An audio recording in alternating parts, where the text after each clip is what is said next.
Hey guys, welcome back to the channel. If you're new here, my name's Jay. I'm a fourth year CIS student majoring in software development, and in today's video I'm going to be going over a few tips for you guys that have helped me manage being a full-time student while also holding down a full-time 9-to-5 job for the past 3 years. So without further ado, let's get on with the video.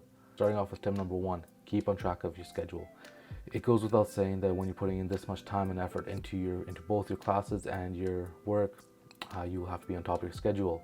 Apps such as a to-do list or a calendar app can really help you remember all the tasks you need to get done during that day so you don't fall behind. During the first week of the courses, your professors will likely hand you out a copy of the syllabus.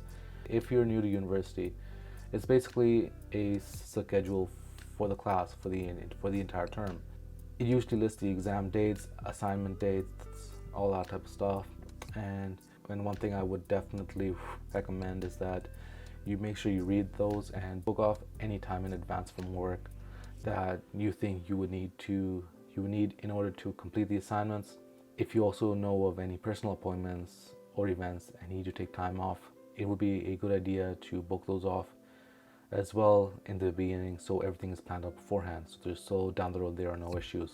Tip number 2 is communication, because communication is key. Communication is going to play a very crucial role for you guys throughout the semester.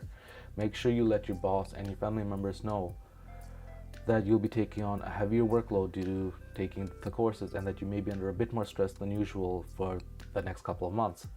Communicating with your workplace will also be beneficial because they might become more flexible with your work hours.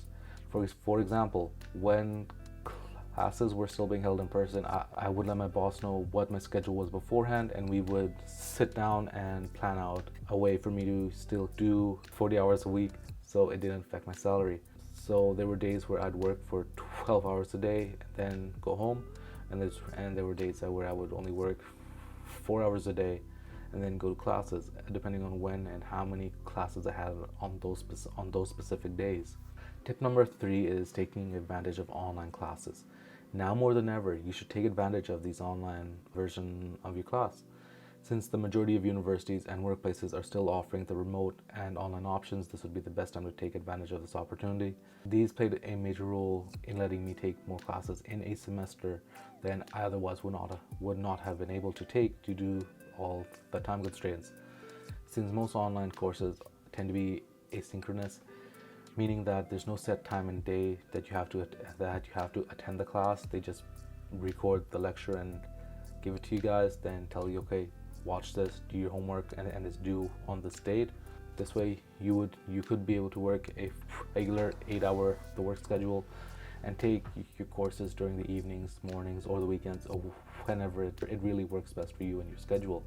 Now the last tip number 4, is one of the most important, if not the most important one I can give you, is to take care of yourself through all of this. Attempting to work and go to school full-time is definitely going to place a large amount of mental and physical strain on you.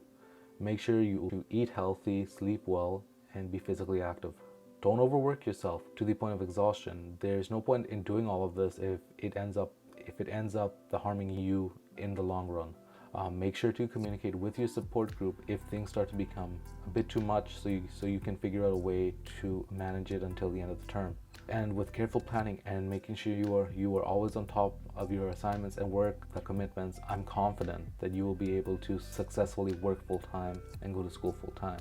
And there you have it, folks. Those are a couple of my tips on how to manage working full-time and going to school full-time with a full university course load. Comment down below on your tips on balancing school and work, and let us know about your experience from doing all of this. If this video helped you guys out in any way, consider hitting the like button and subscribing. I'm going to be posting a video once a week, every week, about either tech, coding, lifestyle, or personal vlogs. Alright guys, I'm signing out for the night.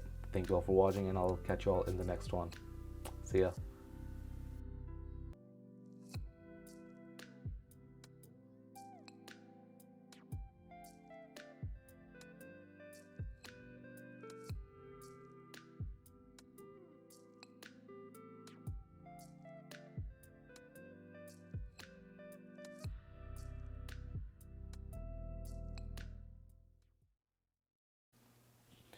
Alright, this is like take 4 of how to manage the working full time.